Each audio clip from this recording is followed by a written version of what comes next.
Shivaji group of institutions की online class में कक्षा 9 के समस्त विद्यार्थियों का स्वागत है। बच्चों, आज मैं आपको हिंदी के काव्य खंड से एक नया पाठ पढ़ाने जा रही हूँ, जिसका शीर्षक है दोहा। और ये पाठ रहीमदास जी के द्वारा रचा गया है। तो ये रहीमदास जी के दोहे बड़े ही प्रसिद्ध दोहे हैं। तो आज इन्हीं दोहों को मैं आपको पढ़ाऊंगी। तो दोहे पढ़ाने से पहले मैं जो रहीमदास जी हैं उनके जीवन से संबंधित जो मुख्य तथ्य हैं उन पर यहाँ चर्चा करूंगी। तो इसमें रहीमदास जी हैं, इनका जन्म सन 1556 ईस्वी में हुआ था। इनका जन्म स्थान लाहौर है। इनके पिता का नाम बैरम खान। ये हुमायूं के सेनापति और अकबर के संरक्षक थे। रहीमदास जी का पूरा नाम अब्दुल रहीम खान थाना। ये अकबर के दरबार के 9 रत्नों में से एक थे। इनकी प्रमुख रचनाओं में नंबर 1 रहीम सतसई। तो रहीम सतसई में इसमें नीति संबंधी दोहे संग्रहित हैं। अभी तक इनके 300 दोहे प्राप्त हुए हैं। इसके बाद इनकी दूसरी रचना है मदनाष्टक। इसमें गोपियों और कृष्ण के प्रेम का वर्णन किया गया है।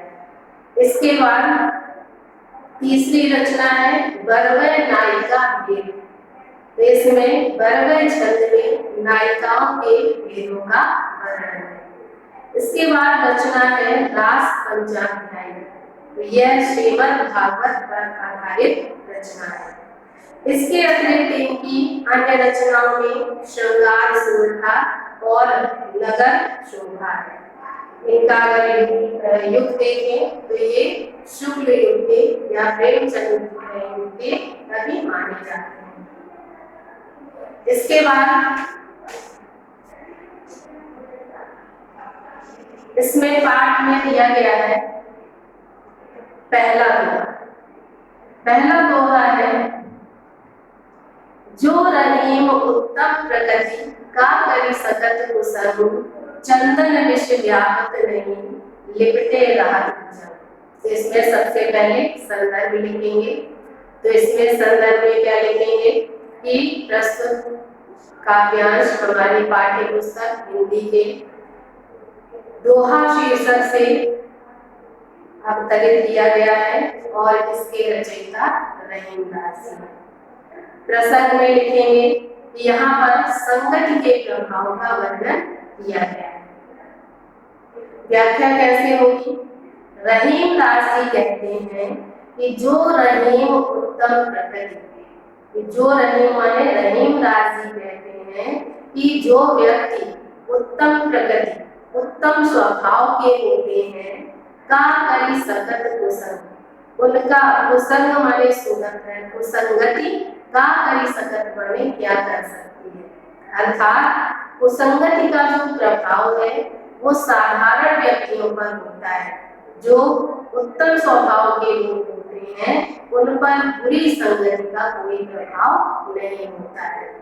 ठीक उसी प्रकार से जिस प्रकार से चंदन विष व्यापत नहीं लिपटे राहत जब, कि जो चंदन का वृक्ष है उस वृक्ष पर विष व्यापत नहीं, इसका कोई भी व्यापत नहीं माने प्रभाव नहीं पड़ता है। लिपटे राहत भुजंग, यद्यपि भुजंग माने विषैले सर्प उस चंदन के वृक्ष पर लिपटे रहते हैं। तो विषैले सर्प उस चंदन के वृक्ष पर लिपटे रहते हैं, फिर भी उन सर्पों के विष का प्रभाव चंदन के वृक्ष पर नहीं पड़ता है। इसके बाद इसमें काव्यगत सौंदर्य में भाव पक्ष में लिखेंगे। पहला पॉइंट लिखेंगे कि यह रहीमदास जी का बड़ा ही सुंदर नीति संबंधी दोहा है। दूसरा पॉइंट इसमें लिखेंगे कि जो उत्तम स्वभाव के व्यक्ति होते हैं उन पर बुरी संगति का कोई प्रभाव नहीं पड़ता है। इसके बाद कला पक्ष में भाषा में ब्रज भाषा का प्रयोग किया गया है। शैली में मुक्तक शैली हो जाएगी। शब्द शक्ति में अभिधा शब्द शक्ति लिखेंगे। गुण में प्रसाद गुण लिखेंगे। रस में शांत रस लिखेंगे। छंद में दोहा छंद लिखेंगे। और अलंकार में यहाँ पर अनुप्रास अलंकार लिख सकते हैं और अनुप्रास के साथ साथ दृष्टांत अलंकार भी लिखा जा सकता है। अब इसके बाद दूसरा दोहा संख्या दिया है कि रहीमन प्रीति सराहिए मिले होत रंग गुण ज्यो जल्दी हरदी तजे तजे सफेदी। इसमें आदर्श प्रेम का वर्णन किया गया है। तो व्याख्या में क्या लिखेंगे कि रहीमन प्रीति सराहिए, रहीम दास जी कहते हैं कि प्रीति ऐसे प्रेम की सराहिए, सराहना करनी चाहिए, प्रशंसा करनी चाहिए जिसमें मिले होत रंग, जिसमें अगर कोई मिले माने प्रिय व्यक्ति मिले तो होत माने हो जाए, रंग दो, जो रंग माने प्रेम का रंग है वो दूर माने दूना हो जाए, अर्थात प्रेम और अधिक बढ़ जाए। तो रहीम दास जी कहते हैं कि हमें ऐसे प्रेम की सराहना करनी चाहिए जिसमें प्रियजन से मिलने पर प्रेम का रंग दूना हो जाए। ठीक उसी प्रकार से जिस प्रकार से जो जल्दी हल्दी तजे तजे सफेदी, जो कि जिस प्रकार से हल्दी माने हल्दी, जल्दी माने पीली होती है और चूना सफेद होता है, लेकिन जब हल्दी और चूना मिलते हैं तो हल्दी अपना जल्दी माने पीलापन, तजे माने छोड़ देती है और चून माने चूना अपना सफेदी सफेद रंग छोड़ देता है और दोनों एक नए रंग में अर्थात लाल रंग में परिवर्तित हो जाते हैं। तो इस प्रकार से इसमें काव्य सौंदर्य में भाव पक्ष में क्या लिखेंगे कि यह रहीम दास जी का बड़ा ही सुंदर नीति संबंधी दोहा है। इसके बाद दूसरा पॉइंट लिखेंगे कि यहाँ पर आदर्श प्रेम का वर्णन किया गया है। इसके बाद कला पक्ष में भाषा में ब्रज भाषा का प्रयोग है। शैली में मुक्तक शैली हो जाएगी। शब्द शक्ति में अभिधा शब्द शक्ति का प्रयोग किया गया है। गुण में प्रसाद गुण हो जाएगा। रस में शांत रस हो जाएगा। छंद में दोहा छंद हो जाएगा और अलंकार में यहाँ पर उपमा अलंकार का प्रयोग किया गया है और इसके साथ साथ दृष्टांत अलंकार का प्रयोग किया गया है तथा अनुप्रास अलंकार लिख सकते हैं। इसके बाद दोहा संख्या 3 है। रूठे सुजन मनाइए जो रूठे 100 बार, रहीमन फिर कोइए टूटे मुक्ता। इसमें रहीम दास जी ने बताया है कि अगर कोई अच्छा व्यक्ति हमसे रूठ जाए तो उसे हर प्रकार से मना लेना चाहिए। व्याख्या कैसे लिखेंगे? रूठे सुजन मनाइए। रहीम दास जी कहते हैं कि अगर कोई सुजन माने सज्जन व्यक्ति या अच्छा व्यक्ति रूठे हमसे रूठ जाए तो मनाइए, तो उसे तुरंत मना लेना चाहिए। जो रूठे 100 बार, एक बार की बात तो दूर की है, अगर वह 100 बार भी रूठ जाए तो हमें उसे 100 बार भी मना लेना चाहिए। रहीमन फिर कोइए टूटे मुक्ता। ठीक उसी प्रकार से जिस प्रकार से रहीम दास जी कहते हैं कि टूटे मुक्ता, मुक्ता माने मोतियों का हार टूट जाने पर मोतियों को फेंकते नहीं है क्योंकि मोती अत्यंत बहुमूल्य होते हैं। यही कारण है कि रहीम दास जी कहते हैं कि फिर कोई है कि उन मोतियों को बार बार पिरो लेते हैं। तो जिस प्रकार से मोतियों का हार टूट जाने पर उन मोतियों को बार बार पिरो करके फिर से माला बना लेते हैं। ठीक उसी प्रकार से अगर कोई सज्जन व्यक्ति हमसे रूठ जाए तो हमें उसे तुरंत मना लेना चाहिए। अब इसमें काव्य का सौंदर्य में भाव पक्ष में यहाँ लिखेंगे पहला पॉइंट एक, रहीमदास जी का ये बड़ा ही सुंदर नीति संबंधी दोहा है। इसके बाद दूसरा पॉइंट लिखेंगे कि सज्जन और अच्छे व्यक्ति अगर हमसे रूठ जाए तो उन्हें हर प्रकार से मनाने की कोशिश करनी चाहिए। कला पक्ष में भाषा में ब्रज भाषा का प्रयोग किया गया है, शैली में मुक्तक शैली, शब्द शक्ति में अभिधा शब्द शक्ति का प्रयोग किया गया है, गुण में प्रसाद गुण हो जाएगा, रस में शांत रस हो जाएगा, छंद में दोहा छंद हो जाएगा, अलंकार में यहाँ पर अनुप्रास अलंकार लिख सकते हैं और फिर में पुनरुक्ति प्रकाश अलंकार का प्रयोग किया गया है। इसके साथ साथ दृष्टांत अलंकार का प्रयोग किया गया है।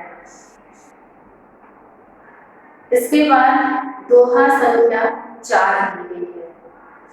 इसमें दिया है कि रहीमन असुबा नैन हरे जिय दुख प्रकट करे, जाहि निकारो गेह पे कस न भेद कर दे। इसमें रहीमदास जी कहते हैं कि अगर किसी व्यक्ति को घर से निकाल दिया जाए तो वह व्यक्ति घर के जो भेद हैं उन भेदों को दूसरे व्यक्तियों को बता देता है, ऐसा उचित नहीं है। तो रहीमदास जी कहते हैं कि रहीमन असुआ नयन, असुआ माने जो आंसू है वो नयन नेत्रों से, हरि माने ढुलक कर बाहर निकल कर, जिय दुख प्रकट करे, जिय माने हृदय के दुख को प्रकट करे माने प्रकट कर देते हैं। ठीक उसी प्रकार से कि जाहि निकालो गेह, जाहि माने जिस व्यक्ति को, निकालो माने निकाल दो, गेह दे माने घर से, जिस व्यक्ति को अगर घर से निकाल दिया जाए तो कस ना भेद कह दे, तो वह व्यक्ति, कस माने क्यों, भेद कह दे, क्यों नहीं कह देगा, अर्थात वह व्यक्ति घर से निकलकर घर का सारा भेद दूसरों को बता देता है। ठीक उसी प्रकार से जिस प्रकार से नेत्रों से आंसू बह करके हृदय के दुख को प्रकट कर देते हैं। अब इसमें काव्य का सौंदर्य में भाव पक्ष में यहाँ पर लिखेंगे, यह रहीमदास जी का बड़ा ही सुंदर नीति संबंधी दोहा है। दूसरा पॉइंट इसमें लिखेंगे कि जिस व्यक्ति को घर से निकाल दिया जाए वह व्यक्ति दूसरों को अवश्य ही भेद बता देता है। इसके बाद कला पक्ष में भाषा में ब्रज भाषा का प्रयोग है, शैली में मुक्तक शैली है, शब्द शक्ति में अभिधा शब्द शक्ति है, गुण में प्रसाद गुण है, रस में शांत रस है, छंद में दोहा छंद है और अलंकार में यहाँ पर दृष्टांत अलंकार का प्रयोग किया गया है और मानवीकरण अलंकार है। इसके बाद दोहा संख्या 5 दिया है। कहि रहीम संपत्ति सगे बनत बहुत बहुरीति, विपत्ति कसौटी जे कसे तेहि साचे। इसमें रहीमदास जी का कहना है कि वास्तव में वही सच्चे मित्र होते हैं जो विपत्ति के समय में हमारा साथ देते हैं। तो व्याख्या कैसे होगी? कही रहीमदास जी कहते हैं कि संपत्ति होने पर सगे, सभी व्यक्ति सगे बन जाते हैं। बनत बहुत बहुरीत, और बहुरीत माने हर प्रकार से, बनत माने भले या हमारे मित्र बनने का प्रयास करते हैं, लेकिन विपत्ति कसौटी दे, लेकिन विपत्ति की कसौटी पर जे कसे माने जो खड़े उतरते हैं, अर्थात विपत्ति में जो हमारा साथ देते हैं, तेही साचे, तेही माने वही, साचे मित्र माने हमारे सच्चे मित्र अब इसमें काव्य रस सौंदर्य में भाव पक्ष में पहला पॉइंट लिखेंगे कि यह रहीमदास जी का बड़ा ही सुंदर नीति संबंधी दोहा है। दूसरा पॉइंट इसमें लिखेंगे कि जो विपत्ति के समय साथ देता है वही सच्चा मित्र होता है। इसके बाद कला पक्ष में भाषा, शैली, शब्द शक्ति, गुण, रस और छंद ये सभी एक जैसे हो जाएंगे, इसलिए मैं दोबारा यहाँ पर आपको नहीं बता रही हूँ। अब इसमें अलंकार देखें तो अलंकार में अनुप्रास अलंकार लिख सकते हैं। इसके साथ साथ विपत्ति कसौटी में रूपक अलंकार का प्रयोग किया गया है। इसके बाद दिया गया है दोहा संख्या 6। जाल परे जल जात बही तज मीनन को मोह, रहीमन मछली नीर को तऊ न छाड़त छो। इसमें रहीमदास जी का कहना है कि आदर्श प्रेम क्या होता है, ये रहीमदास जी ने बताया है। तो रहीमदास जी कहते हैं कि जाल परे, जब मछुआरा नदी में जाल परे माने जाल डालता है तो जल जात बही, जो जल है वो जाल से निकलकर बाहर बह जाता है। तज मीनन को, तज माने छोड़ करके, मीनन को मछलियों के, मोह माने प्रेम को, तो मछलियों के प्रेम को छोड़ करके जो जल है वो जाल से बाहर निकलकर बह जाता है। रहीमन मछली नीर, लेकिन रहीमदास जी कहते हैं कि मछली, जो मछली होती है वो जल से अत्यधिक प्रेम करती है, कि जल के छोड़कर चले जाने के बाद भी जो मछली है वो नीर को, जल को तऊ न छाड़त छो, तऊ माने फिर भी, न छाड़त माने नहीं छोड़ती है, छो माने प्रेम, कि मछली जल के प्रति जो प्रेम है उस प्रेम को फिर भी नहीं छोड़ती है। तो इसमें काव्य सौंदर्य में भाव पक्ष में लिखेंगे कि ये रहीमदास जी का बड़ा ही सुंदर नीति संबंधी दोहा है। दूसरा पॉइंट यहाँ पर लिखेंगे कि जो सच्चे प्रियजन होते हैं वो किसी भी स्थिति में अपने प्रिय व्यक्ति का साथ नहीं छोड़ते हैं। इसके बाद कला पक्ष में सारी विशेषताएं एक जैसी हो जाएंगी। अलंकार में यहाँ पर बताऊंगी। तो अलंकार में इसमें अनुप्रास अलंकार का प्रयोग किया गया है और इसके साथ साथ अन्योक्ति अलंकार का प्रयोग किया गया है। इसके बाद है दोहा संख्या 7।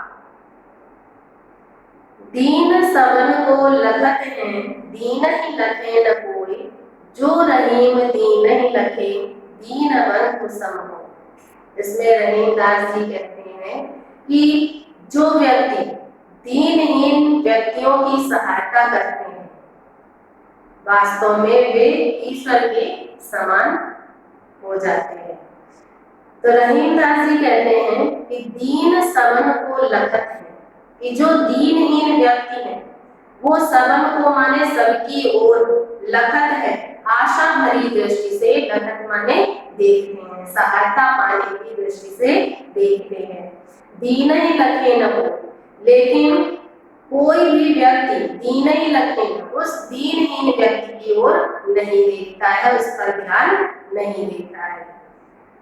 जो रहीम दीन ही लखे, लेकिन रहीमदास जी कहते हैं कि जो व्यक्ति दीन ही लखे, दीनहीन व्यक्तियों की ओर देखते हैं, उनकी सहायता करते हैं, उनकी मदद करते हैं, दीन बंधु सम, वही व्यक्ति दीन बंधु अर्थात ईश्वर के समवय माने समकक्ष हो जाता है, ईश्वर के समान भी हो जाता है। तो इसमें काव्य सौंदर्य में भाव पक्ष में पहला पॉइंट इसमें यही लिखेंगे कि रहीमदास जी का बड़ा ही सुंदर नीति संबंधी दोहा है। दूसरा पॉइंट इसमें लिखेंगे कि जो व्यक्ति दीन दुखियों की मदद करते हैं, उनकी सहायता करते हैं, वही व्यक्ति ईश्वर के समान कहलाते हैं। इसके बाद अब यहाँ पर अलंकार में अनुप्रास अलंकार लिखा जा सकता है और अनुप्रास के साथ साथ यहाँ पर उपमा अलंकार का प्रयोग किया गया है। इसके बाद दोहा संख्या 8 की है। प्रीतम छवि नैनन बसी, पर छवि कहाँ समाए, भरी सराय रहीम लगी, पथिक आप फिर जाए। इसमें रहीमदास जी का कहना है कि जब नेत्रों में ईश्वर का सौंदर्य बस जाता है तो मनुष्य को सांसारिक जो विषय वस्तुएं हैं उनमें आकर्षण मनुष्य का नहीं रह जाता है। तो रहीमदास जी कहते हैं कि पीतम छवि नैनन बसी, कि परमात्मा का छवि माने सौंदर्य, नैनन बसी जब नेत्रों में बस जाता है तो पर छवि कहाँ समाए, तो उन नेत्रों में परिछवि माने दूसरी वस्तुओं का सौंदर्य कहाँ समाए माने समा सकता है।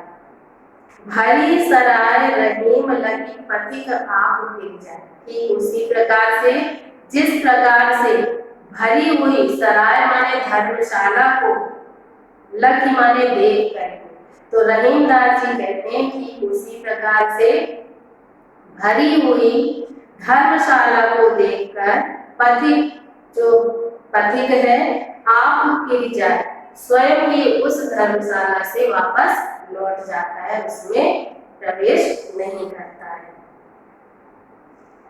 तो इसमें काव्य का सौंदर्य में भाव पक्ष में पहला पॉइंट लिखेंगे, ये रहीमदास जी का सुंदर नीति संबंधी दोहा है। दूसरा पॉइंट यहाँ पर लिखेंगे कि मनुष्य के जिन नेत्रों में ईश्वर का सौंदर्य बस जाता है, ऐसे मनुष्यों को सांसारिक वस्तुओं में आकर्षण नहीं रह जाता है। इसके बाद अलंकार में इसमें देखेंगे तो अलंकार में अनुप्रास अलंकार का प्रयोग है, अन्योक्ति अलंकार का प्रयोग है और इसके साथ साथ दृष्टांत अलंकार का प्रयोग किया गया है।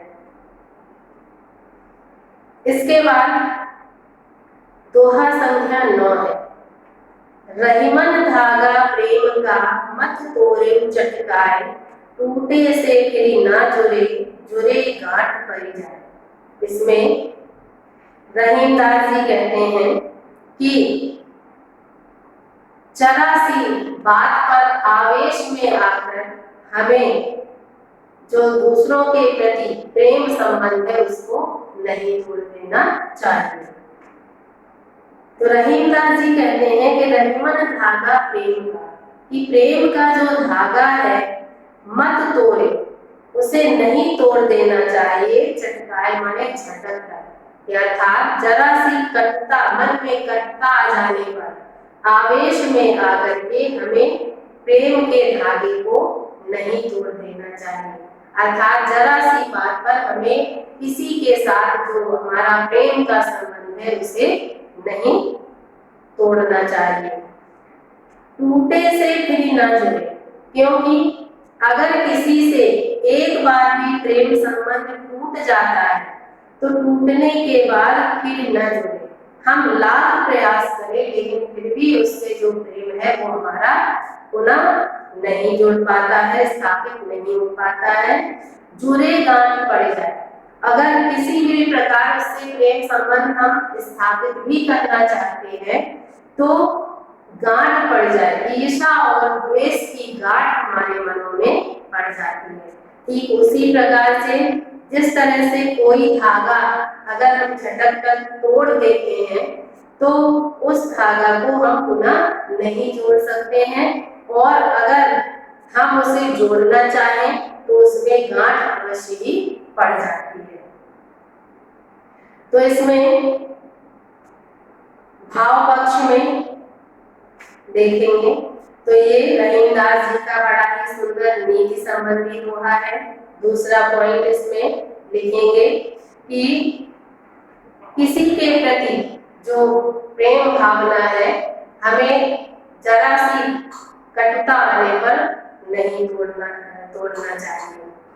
क्योंकि अगर एक बार प्रेम समाप्त हो जाता है तो दोबारा प्रेम भावना उतनी गहरी नहीं हो पाती है।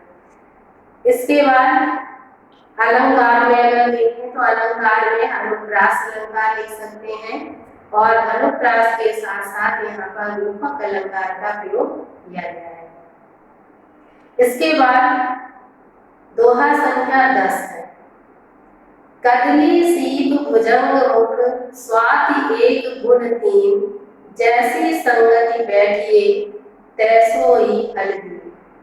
यहाँ पर रहीमदास जी का कहना है कि हम जैसी संगति करते हैं वैसा ही फल हमें प्राप्त होता है। तो व्याख्या कैसे करेंगे? रहीमदास जी कहते हैं कि कदली सीप भुजंग मुख स्वाति एक गुण तीन। स्वाति नक्षत्र में जब वर्षा होती है तो वर्षा की जो बूंद है वो एक ही होती है, तो वह एक वर्षा की बूंद लेकिन गुण तीन, लेकिन उसमें 3 गुण उत्पन्न हो जाते हैं। कैसे कि कदली, जब स्वाति नक्षत्र की वर्षा की वह बूंद कदली माने केले के वृक्ष पर पड़ती है तो कपूर बन जाती है।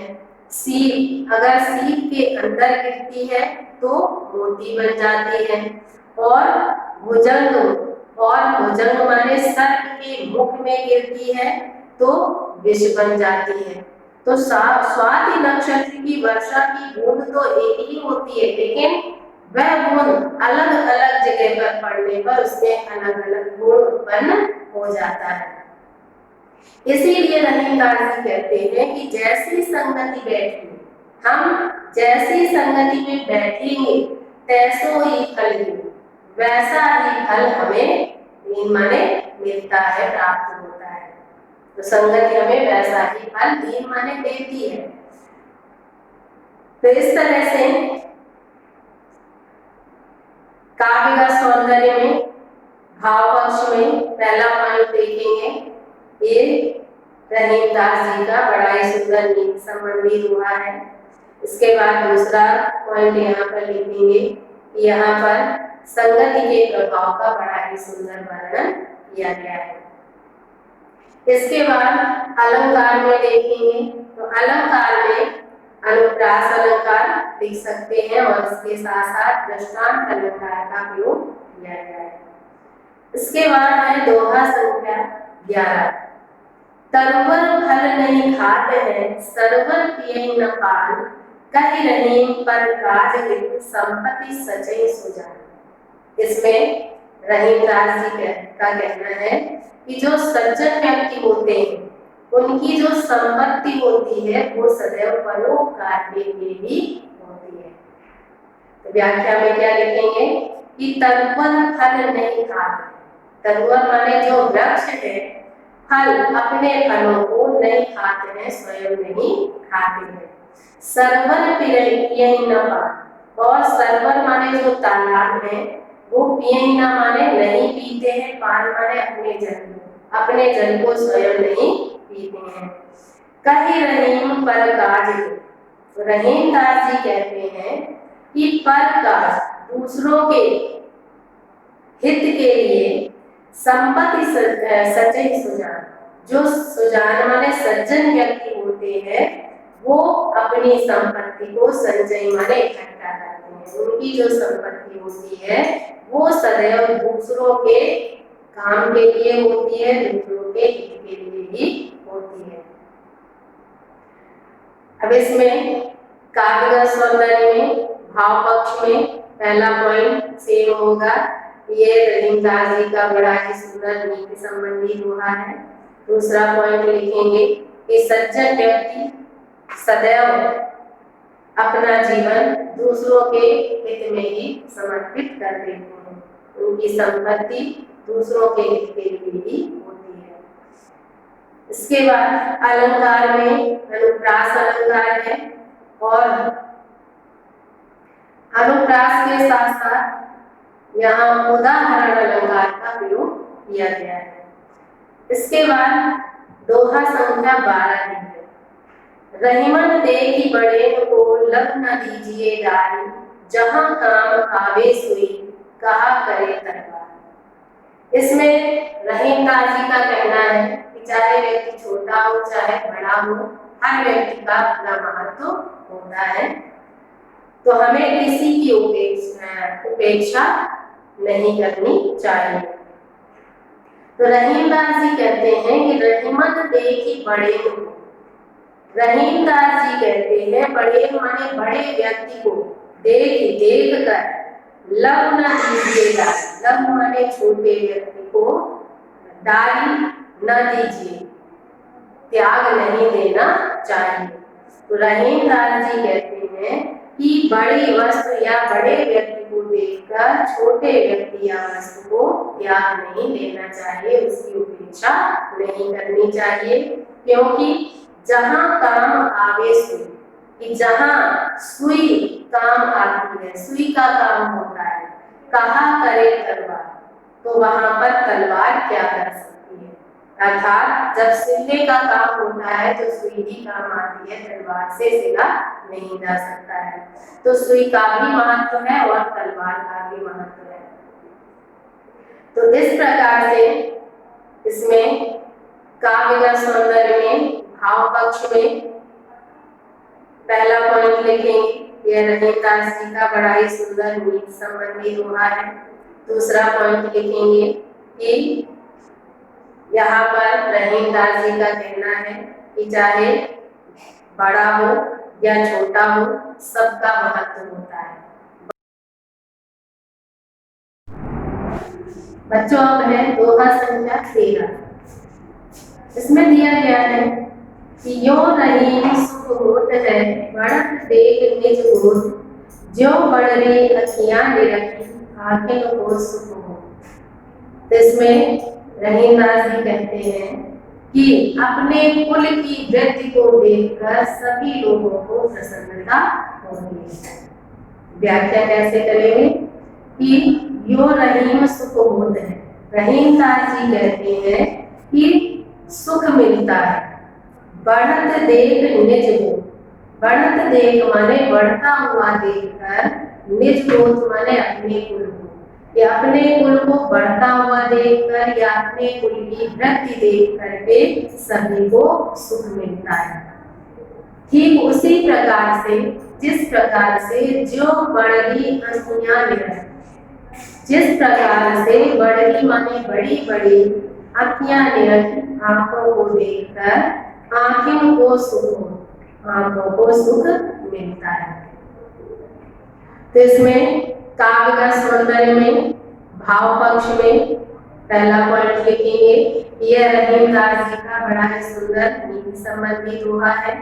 दूसरा पॉइंट लिखेंगे कि रहीमदास जी का कहना है कि अपने कुल की वृद्धि देख करके सभी को सुख मिलता है, प्रसन्नता होती है। अलंकार में अनुप्रास अलंकार का प्रयोग किया गया है और अनुप्रास के साथ साथ उपमा अलंकार का प्रयोग किया गया है। इसके बाद दोहा संख्या 14। रहीमन ओछे नरन ते, तजो पैर अति, काटे चाटे स्वान के, दुनों भांति बिलवी। इसमें रहीमदास जी ने बताया है कि हमें बुरे व्यक्तियों से ना तो शत्रुता करनी चाहिए और ना ही मित्रता करनी चाहिए, ऐसे लोगों से सदैव दूर ही रहना चाहिए। व्याख्या में कैसे करेंगे कि रहीमन ओछे नरन ते, रहीमदास जी कहते हैं कि जो ओछे, जो छोटे या तुच्छ, नरन ते माने मनुष्य होते हैं, उनसे तजो माने त्याग देना चाहिए, वैर माने शत्रुता और प्रीत और प्रेम। ये जो तुच्छ व्यक्ति हैं, ओछे व्यक्ति हैं, उनसे शत्रुता और प्रेम दोनों ही त्याग देना चाहिए। अर्थात ना तो उनसे शत्रुता करनी चाहिए और ना ही उनसे प्रेम करना चाहिए। ठीक उसी प्रकार से जिस प्रकार से काटे चाटे स्वान, ये स्वान माने जो कुत्ता होता है, काटे अगर क्रोध में आकर के काट ले तो ये हमारे लिए हानिकारक होता है, और कुत्ता प्रेम में या स्नेह में भरकर हमें चाट ले तो भी हमारे लिए हानिकारक होता है। तो दुहु भांति विपरीत, ये बातें दोनों ही प्रकार से हमारे लिए विपरीत होती हैं, हमारे लिए हानिकारक होती हैं। तो इसमें काव्य व सौंदर्य में भाव पक्ष में पहला पॉइंट लिखेंगे, यह रविदास जी का बड़ा ही सुंदर नीति संबंधी दोहा है। दूसरा पॉइंट यहाँ पर लिखेंगे कि हमें जो दुष्ट व्यक्ति हैं ऐसे व्यक्तियों से सदैव दूर रहना चाहिए। इसके बाद अलंकार में अनुप्रास अलंकार का प्रयोग किया गया है। बच्चों, ये आज मैंने आपको रहीमदास जी के दोहे पढ़ाए हैं। मुझे आशा है आपको दोहे समझ में आ गए होंगे। तो आज के लिए इतना ही। Okay, thank you, have a nice day.